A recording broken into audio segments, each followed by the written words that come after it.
তাহলে কি রাগটা এই জায়গায় যে গাইবান্ধার মানুষ একটু কোরআনকে ভালোবাসে? যদি এটা হয়ে থাকে তাহলে এটা চরম অন্যায়। গোপালগঞ্জ বাংলাদেশের একটা জেলা, আর এই গাইবান্ধাও একটা জেলা। গাইবান্ধায় কি বিশ্ববিদ্যালয় আছে? মেডিকেল কলেজ আছে? কারিগরি মহাবিদ্যালয় আছে? কিছুই নেই। এগ্রিকালচার ইউনিভার্সিটি আছে? নাই। গোপালগঞ্জে কিন্তু আছে। গোপালগঞ্জে থাকুক, আমাদের কোনো সমস্যা নেই, এটাও বাংলাদেশের একটা জেলা। কিন্তু গাইবান্ধা থাকবে না কেন? গাইবান্ধা কি বাংলাদেশের অংশ নয়?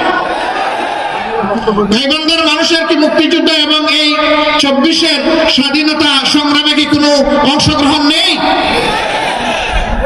গাইবান্ধার জনগণ কি দেশের উন্নয়নে অবদান রাখে না? যদি তাই হয়ে থাকে তাহলে এই বৈষম্যের অবশ্যই আমরা অবসান চাই।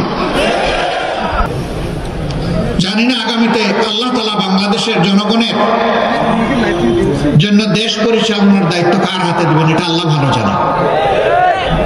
আল্লাহ তাআলা যদি আমাদেরকে এর জন্য কবুল করেন, ইনশাআল্লাহ দাবিটা আমিই করে গেলাম, আমাদের কাছে আর আপনাদের দাবি করা লাগবে না। আর যদি অন্য কারো হাতে আল্লাহ তাআলা দেশ পরিচালনার দায়িত্ব দেন, তাহলে আজকে এই ডায়াসে দাঁড়িয়ে যেমন এই দাবি আমি উত্থাপন করেছি, তখনও আমি সেই দাবি উত্থাপন করেই যাব ইনশাআল্লাহ।